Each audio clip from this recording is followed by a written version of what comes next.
알다가도 모를 아이 마음. 자녀에 대한 모든 고민을 속 시원히 풀어드립니다. 내 아이를 부탁해.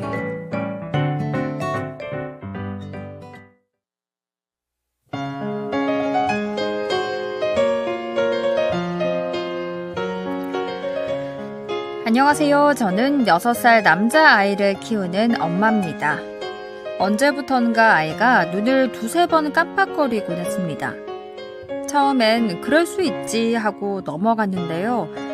최근에는 유치원 선생님께서도 이 행동을 보시고 눈을 깜빡거리는 행동을 가정에서 면밀하게 살펴보면 좋겠다는 이야기를 하셨습니다. 가벼운 행동으로 여길 수 있지만 혹시나 틱장애가 아닌가 걱정이 되는데요. 하지 말라고 해도 눈 깜빡임이 반복되면 틱에 해당하는지 전문기관에 상담을 해보는 게 좋을지 궁금합니다. 내 아이를 부탁해서 알려주세요.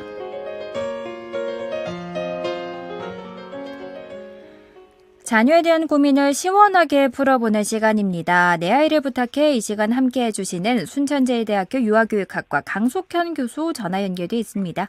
교수님 안녕하세요. 안녕하세요. 눈을 깜빡이는 행동, 이게 틱에 해당하는 건지 걱정이 된다는 어머님의 사연입니다. 어떻게 들으셨나요? 네, 눈 깜빡거리고 코 킁킁거리고 이렇게 아이들 키우다 보면 눈에 거슬리는 행동 많이 보이시죠? 다른 사람들 시선에 좀 민감하신 경우에는 더욱더 이상한 사람 취급받을까 봐 아마 걱정되실 것 같아요. 유아기의 틱은 좀 흔한 증상 중에 하나입니다. 좀 복잡하고 정도가 좀 더 심해지고 치료가 좀 요하는 그런 틱도 있고요. 아주 가벼운 증상까지 굉장히 다양하게 나타나요. 대부분 치료를 해야 하는 틱 경우에는 이런 증상을 보이는 아이들의 한 10분의 1 정도, 이 정도 해당이 되거든요. 그런데 또 병은 아니더라도 또 눈에 띄는 여러 가지 증상들이 있다 보니까 아무래도 부모님은 많은 걱정이 되실 것 같습니다. 말씀해 주신 것처럼 눈을 깜빡거리는 행동이 전부 틱은 아닐 텐데요. 부모님께서는 아이의 행동에 대해서 어떤 부분을 중점적으로 살피는 게 좋을까요? 작은 행동의 반복을 우리가 틱이라고 하죠. 자기 의지와는 좀 상관없이 어떤 특정 동작을 반복하는데요. 네, 말씀하신 것처럼 눈 깜빡거림도 있고요. 코를 킁킁거리기도 하고 또 어깨를 들썩들썩 하기도 하고 또 제자리에 서서 왔다 갔다 이렇게 몸을 흔들기도 합니다. 틱이 얼마나 좀 길게 또 이렇게 꾸준하게 나타나는지 또 느닷없이 맥락 없이 나타나는지 이게 이제 중요한 관건일 것 같아요. 아이가 즐거워서 혼자서 막 허밍을 할 수도 있거든요. 또 콧물이 그렁그렁해서 킁킁거릴 수도 있어요. 근데 이제 그런 진단이 없이도 계속 코를 킁킁거리거나 하면 살펴보셔야 되겠죠. 근데 이제 이 증상이 좀 부분적으로 심해졌다가 좀 약해졌다가 이렇게 오락가락하기도 합니다. 그래서 헷갈리시는 것 같아요.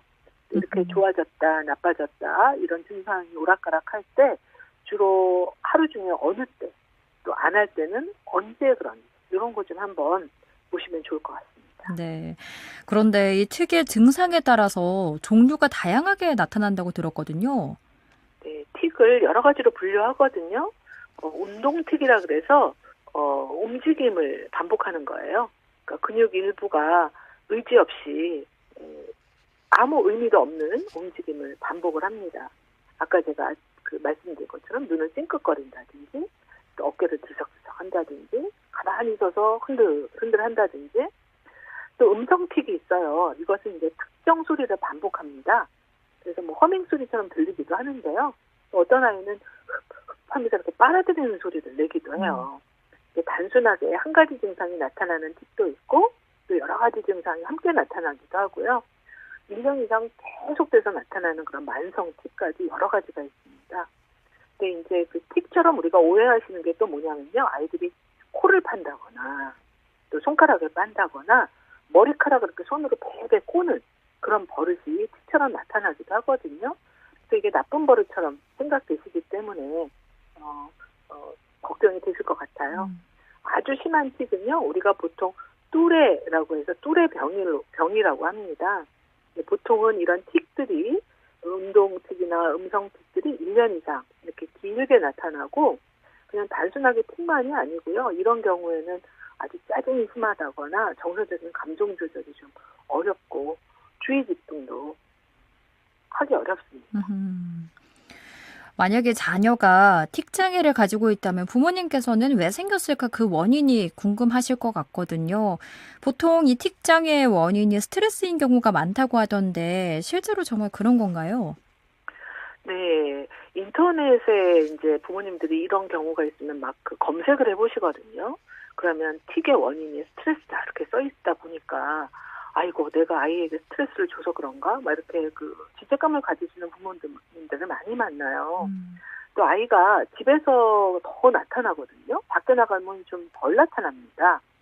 그래서 이게 왜 그런가 하면 아이가 뭐 일부러 참아서라기보다는 어른들처럼 밖에서는 조금 더 이렇게 시선이 있다 보니까 좀 그 행동이 줄어들게 돼요. 그런데 집에 오면은 멀쩡하다가도 갑자기 고개를 까딱까딱거리거든요. 이상한 소리를 낸다거나 뭐 이러니까 이제 속상하시죠.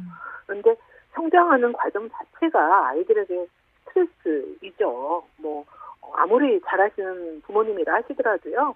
아이들에게 스트레스 안 줄 수 없거든요. 네. 근데 아이들은 이렇게 발달하면서 또 도전하면서 스트레스 받고 또 그러면서 그 과정을 잘 넘기고 이러면서 성장하는 겁니다. 그러니까 스트레스가 병을 좀 악화시키기는 하는데요.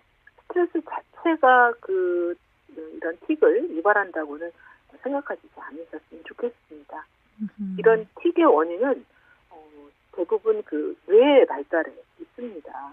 그래서 어릴 때는 아무래도 뇌 발달이 미숙하기 때문에 이 우리의 몸을 운동하는 뇌 안에 선주체라고 하는 그 부분이 좀 미숙하거든요. 그러다 보니까 몸에서 운동 신호가 좀 잘못 나오거나 또 그런 그 행동이 튀어나오게 되는 거죠. 그래서 뇌가 발달하면 이런 틱은 좀 사라지는 그런 양상을 보입니다. 오늘 사연 속 어머님께서도 전문기관의 상담을 받아보는 게 좋을까 이걸 궁금해 하셨는데 아무래도 그러는 편이 좋겠죠?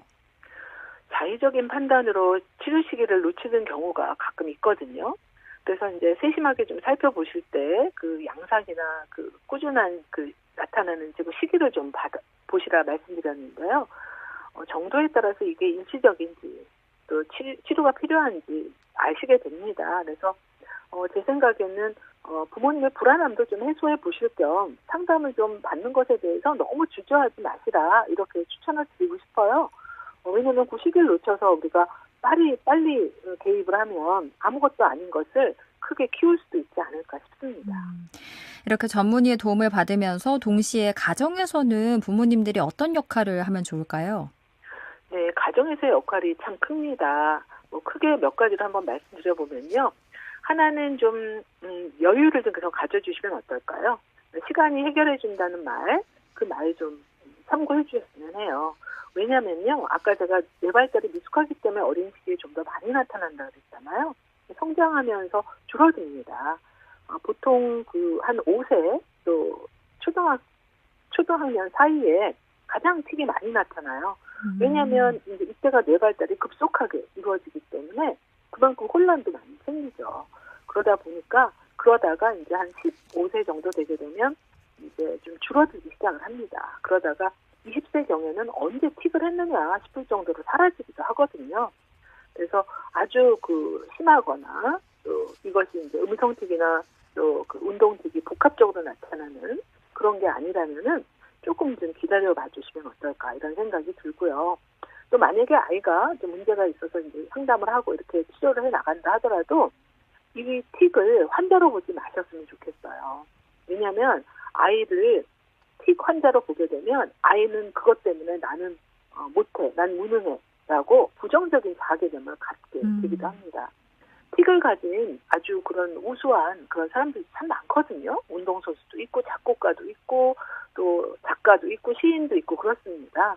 그래서 이 환자로 여기지 말았으면 좋겠고 또 하나 당부를 드리고 싶다면은 우리 아까 스트레스가 원인은 아니지만 증상을 악화시킬 수 있다라고 말씀드렸잖아요. 네. 그리고 틱의 이면을 좀 살펴보셔야 될 것 같아요. 이 운동틱 같은 경우에는 고개를 아주 세게 뒤로 제치거나 하면은 우리 목 디스크 영향을 받을 수가 있겠죠. 또 입을 크게 벌리게 되면 턱관절이 나가기도 합니다. 그래서 통해서 신체적인 통증이 유발이 되기 때문에 틱 때문에 신체적인 손상이 없는지 이런 것들에 오히려 더 관심을 가져주는 게 좋을 것 같고, 아이한테 스트레스 받지 마. 왜 자꾸 스트레스 받아? 라고 하면 오히려 그게 스트레스이겠죠. 네. 그래서 그럴 때에는 스트레스를 해소할 수 있도록 복식호흡을 하게 해준다든가, 크게 심호흡을 해보는 거죠.